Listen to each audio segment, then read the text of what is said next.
Bueno, paré el video y justo en ese momento se desconectó también el Zoom.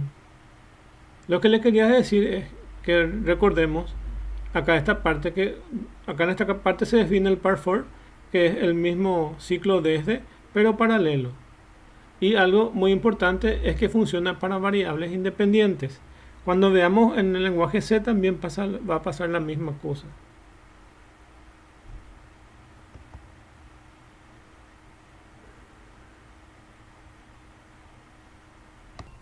Bueno, le estaba diciendo que vamos a tener en cuenta para la mayoría de los lenguajes que para la parte paralela dentro de un for se necesitan variables independientes.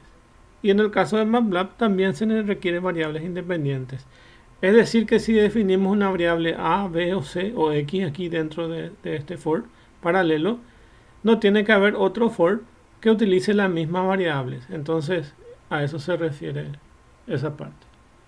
Voy a continuar el video y después le voy a mostrar un ejemplo. Mucho más sencillo para poder entender.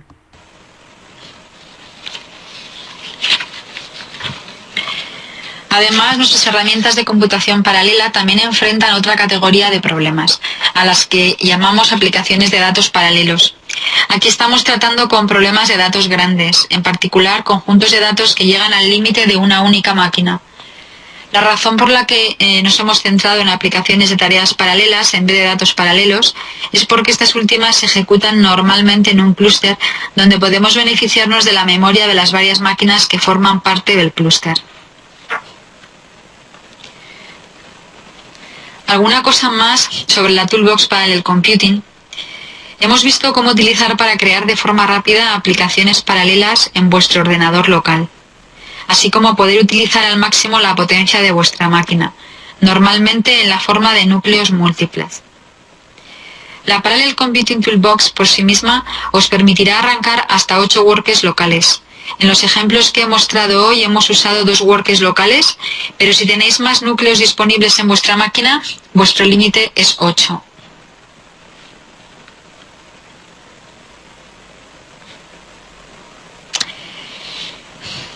Si tenéis la suerte de tener acceso a un clúster, las aplicaciones que habéis desarrollado con la Parallel Computing Toolbox se pueden ejecutar en el clúster sin cambiar nada el código. El producto para el clúster es un producto distinto de la Toolbox Parallel Computing y se llama MATLAB Distributed Computing Server.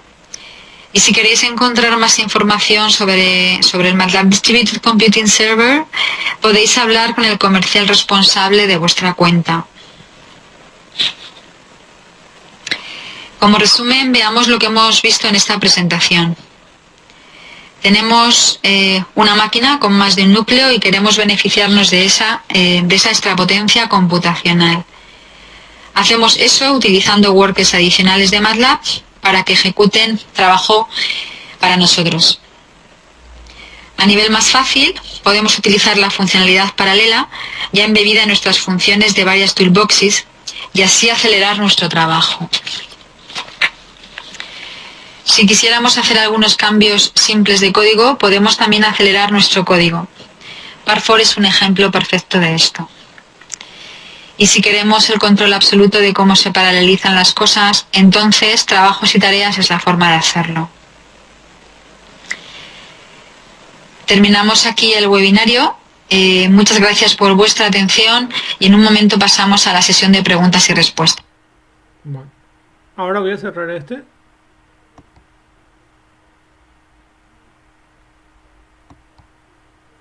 Y voy a abrir un nuevo código. Profe, Sí, decime.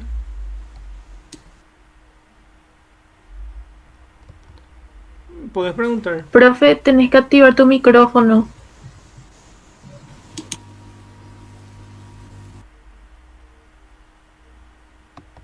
Ahora, Sí, ya no hay profe. bueno, Ahí ok. sí. Bueno, volvemos. Voy a mostrarle un código entonces para que se pueda entender. Realmente es buena la explicación del video, pero es bastante complejo. Entonces nosotros vamos a hacer lo mismo, pero con algo mucho más simple.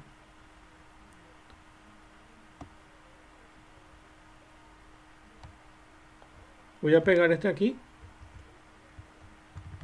y voy a hacer este código. Voy a contar números de 1 hasta 120. Y utilizo una variable que se llama contador, y en ese voy a guardar el valor del contador.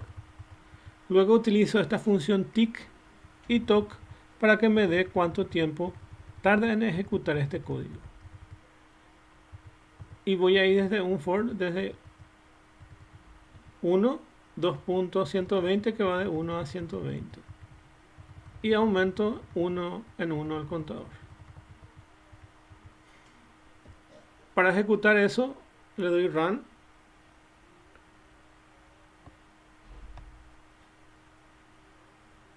Ahí. Y me pide que guarde con un nombre.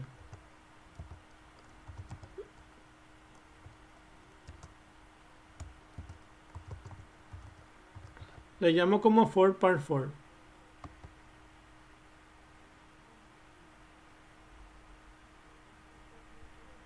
Voy a alzar este para que vean cuánto tiempo tarda. Y tarda esta cantidad de segundos.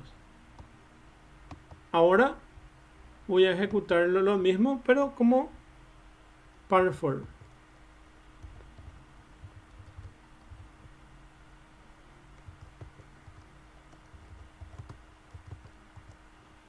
Como par for. Y este es un for paralelo.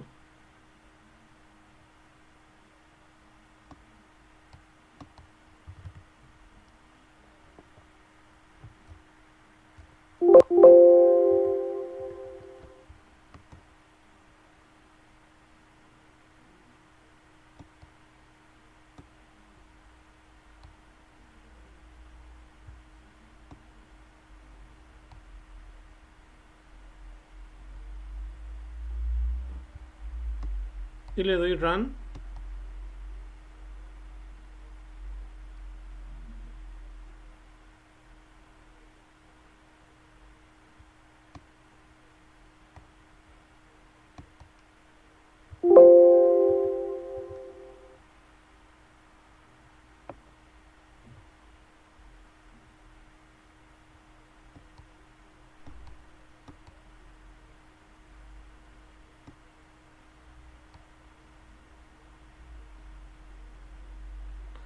Bueno, les quiero comentar algo.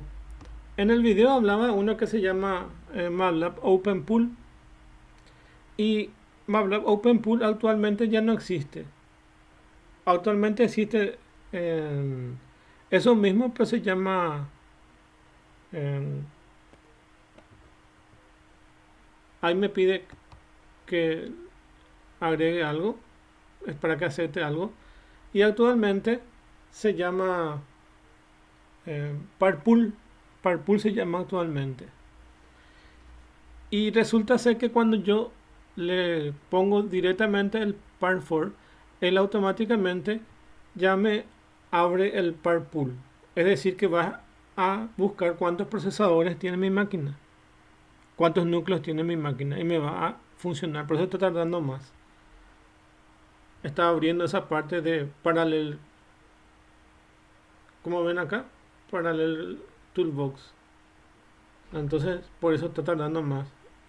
Y acá ven, PAL4.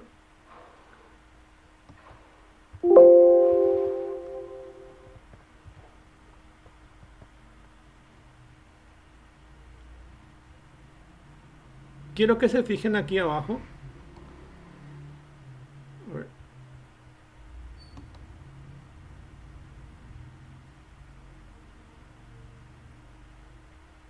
Acá dice BASI.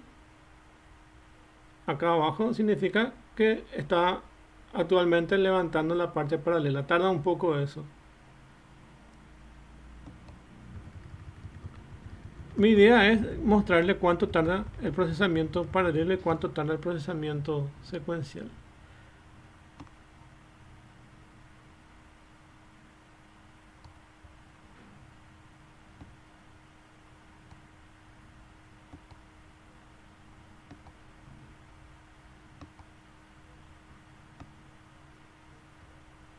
Sigue cargando todavía.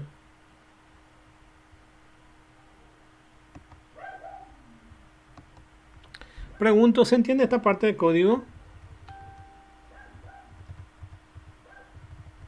Defino una variable contador, un cronómetro que es tick y toc, y luego ejecuto el par for.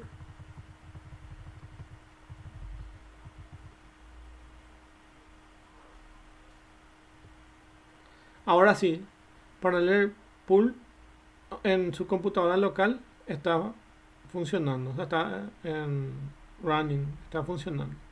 Ahora sí ya funciona.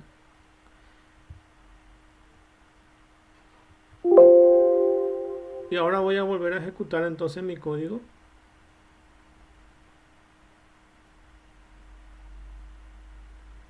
Bueno, tardó todo esto, pero voy a ejecutar otra vez. Voy a ejecutar otra vez sin el par for.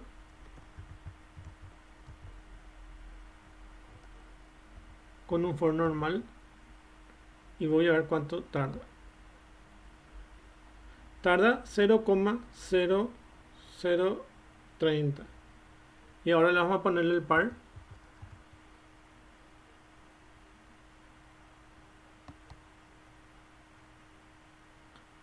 Y tarda 0,65.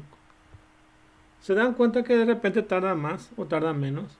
Bueno, y lo que les quiero mostrar es que a veces no siempre una solución paralela es más rápida que una secuencial. En este caso vemos que esta función paralela tarda un poquitito más.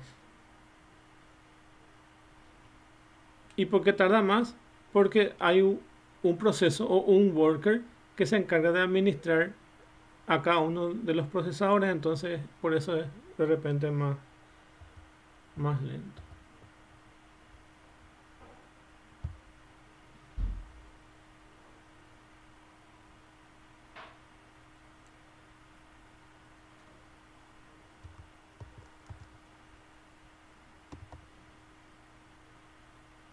Bueno, entonces eso es lo que le quería mostrar.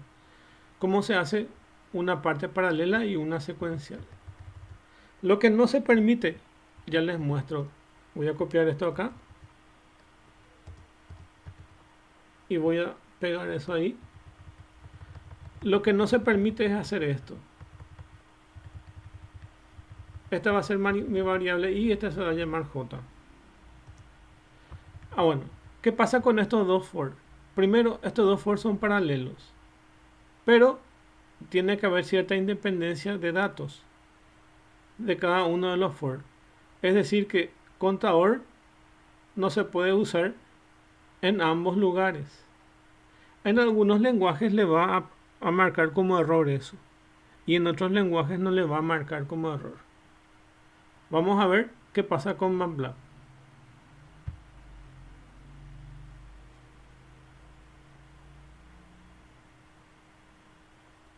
MATLAB no les marca como error, pero no es correcto. Lo correcto es que este se llame, por ejemplo, contador 1 y contador 2, porque tiene que ser independiente.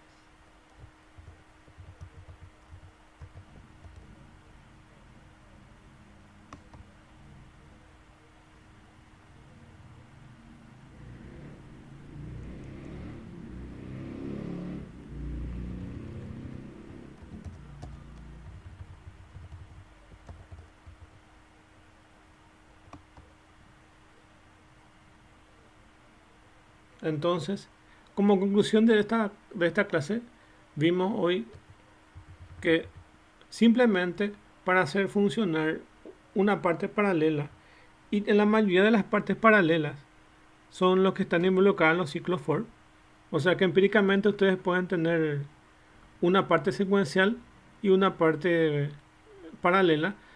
Todas las partes paralelas generalmente son las de ciclo for, por eso que en el MATLAB y otros lenguajes la parte paralela está involucrada donde están los ciclos for. Eso es siempre de esa forma. Y cuando se usan las variables dentro de los ciclos for que son paralelos, no tienen que llamarse de la misma manera, es decir, que tienen que llamarse de otra forma. Tienen que mantener cierta independencia. ¿Eso por qué?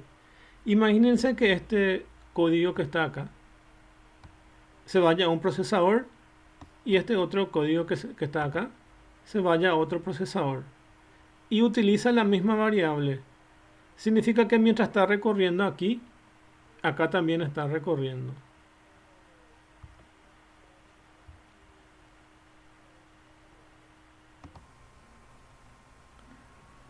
¿Por qué no puedo utilizar la misma variable? Porque supongan cuando yo estoy sumando acá 5, le va a afectar a este mismo. Entonces, si este está en el contagio de 5, este puede estar en 8. Entonces, no va a salir el valor que yo quiero de mi cálculo. Por eso siempre, cada vez que defino una variable en forma paralela, entonces yo lo tengo que definir con nombres diferentes y mantener cierta independencia de datos. Eso es lo que siempre se busca con una función paralela. Para el caso del MATLAB directamente es par_for. Para el caso del lenguaje C que vamos a ver dentro de 2 clases, después del examen, vamos a darnos cuenta que es muy parecido a esto y se le coloca acá parallel for también y con eso él automáticamente va a entender que esto va a ser un código paralelo.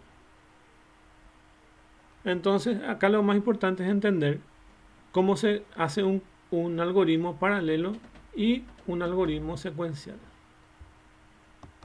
Esto es secuencial, este es un código secuencial y este es un código paralelo. Ahí los dos son secuenciales. Y ahí esto es paralelo y esto es paralelo. Entender que cada código paralelo va a un procesador. Y en este lenguaje en sí, yo no me tengo que preocupar a qué procesador va. Entonces, en este caso, el lenguaje se encarga de buscar un procesador que esté libre y le asigna el trabajo a ese procesador. Porque también tiene que negociar con el sistema operativo que al final maneja los núcleos. Entonces hay una negociación del lenguaje con el sistema operativo para manejar los núcleos. Y nosotros a nivel de programación no nos molestamos a decir yo quiero el core 1 o quiero el core 2 o quiero el core 3. No nos preocupamos. O si es una computadora en red que está hecha en clúster, no decimos en la dirección IP 198, 165, tanto, yo quiero que haga algo. O en la otra dirección 198, 255, 00, haga algo. Entonces, no hay por qué molestarnos directamente. En este caso, el MATLAB va a manejar a ese nivel. Nosotros simplemente vamos a definir la parte paralela. Bueno, y hasta acá entonces tenemos las clases. Disculpen porque se haya cortado cada momento la clase. Y la próxima semana es el examen.